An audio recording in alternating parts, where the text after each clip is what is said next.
He's a comic dynamo, a modern metal star, and a box office phenomenon. He's Jack Black. Jack Black is fearless. I think he's a warrior. There are no filters. I just like to rock, and I mean rock hard. Whether he's singing, whether he's talking about the glory of rock, whether he's trying to romance the ladies or fight a big giant ape. Jack got his first break in 1982.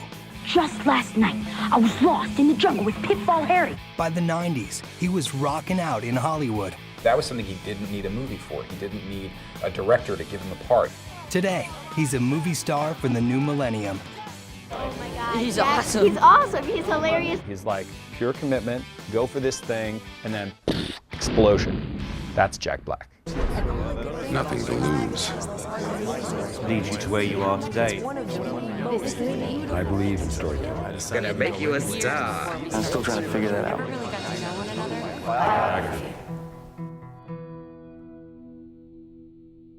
Jack Black has become one of the most successful comic celebrities of the 21st century, thanks to his strong on-screen energy.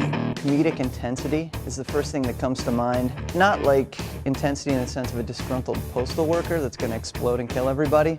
More like that tag team wrestler who's been outside the ring for 15 minutes, dying to get in, and finally that guy makes the diving tag and he comes in and just clotheslines everybody. While Jack's unique persona has made him a modern pop culture icon, his rise to prominence was unlikely. For one thing, he doesn't look like your typical movie star. He's sort of short guy, Roly-poly, overweight, frumpy. He often looks like he just woke up and rolled out of bed in the clothes he's wearing. Ooh, nerdy. Until 2005, the chubby character actor had never starred in a big-budget dramatic feature. However, he aspired to expand his acting credentials and looked to director Peter Jackson to help him out. Jackson, who had won an Academy Award for The Lord of the Rings: The Return of the King, was casting actors for his next epic picture, a 2005 remake of the classic 1933 adventure film, King Kong. With the cachet of Peter Jackson, just coming off 3 Lord of the Rings films, you gotta figure he's doing King Kong. It's probably a project you want to be associated with. Jack wanted the role of Carl Dennon, the ambitious filmmaker who brings the giant ape to New York City, but he wasn't a natural fit for the role. It feels like the sort of movie that should have a bigger name in that role. I would say by that point in his career, Jack Black was more of a cult figure and a fun supporting character. But ultimately, Jack Black's humor, intensity, and unique screen presence won over director Peter Jackson. Everybody loves Peter, and I'm not just saying that because I want to be in his next movie.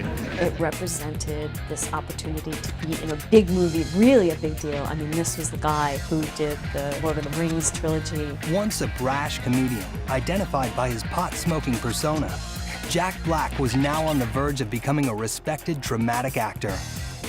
But this Hollywood A-lister grew up as a California kid. Thomas Jack Black was born on August 28, 1969 in Hermosa Beach, California, a relaxed coastal community near Los Angeles.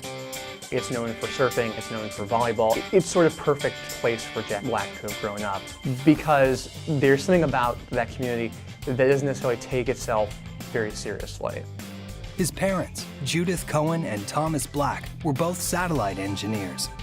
I don't even understand what they did. I just know they were working on satellites somehow with their brains. Luckily, they never put pressure on me to do that because I just didn't have the smarts for it.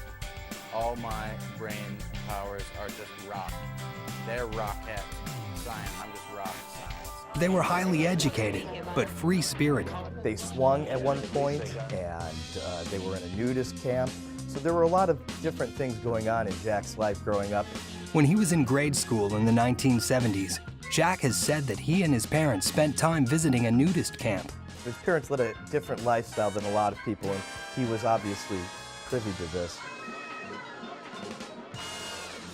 Jack's parents divorced when he was 10 years old. As his family life was changing, his interests were developing.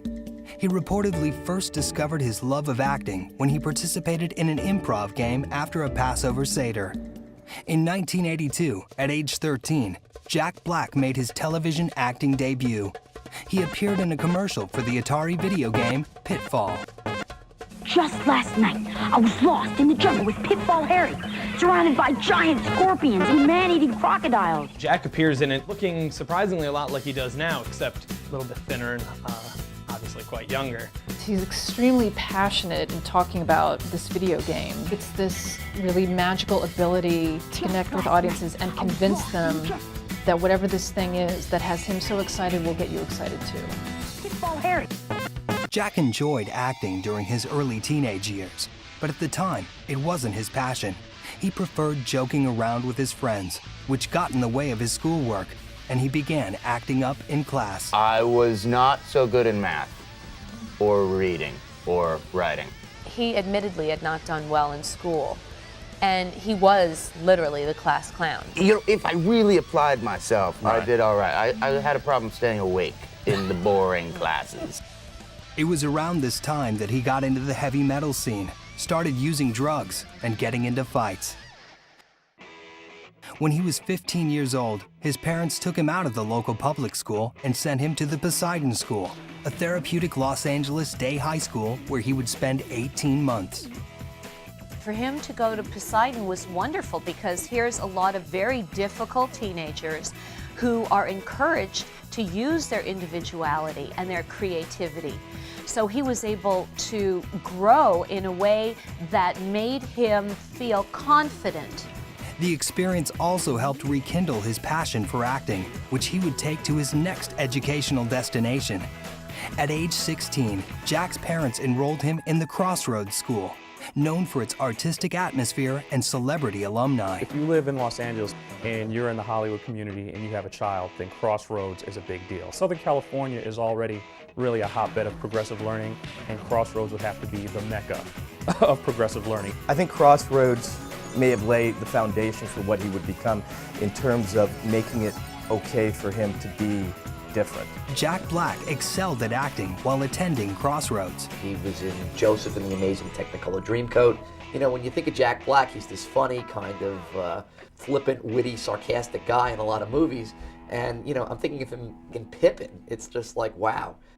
Jack graduated in 1987. That same year, he enrolled in UCLA to become a theater major. He quickly lost interest in his studies, however, as another institution grabbed his interest. The Actors Gang, a theater troupe co-founded by then-emerging Hollywood actor and future Academy Award winner Tim Robbins.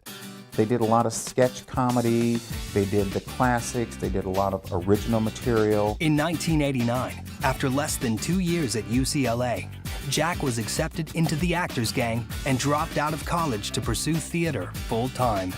I think that once he got a touch of what it was like to be a professional actor and not be involved in the college scene, you know, he just kind of took off like wildfire. From 1989 through 1995, Jack shined in several Actors Gang performances. I had an opportunity to see him a couple of times, and it was just, you know, he was just an amazing presence even then. As Jack flourished with the Actors Gang,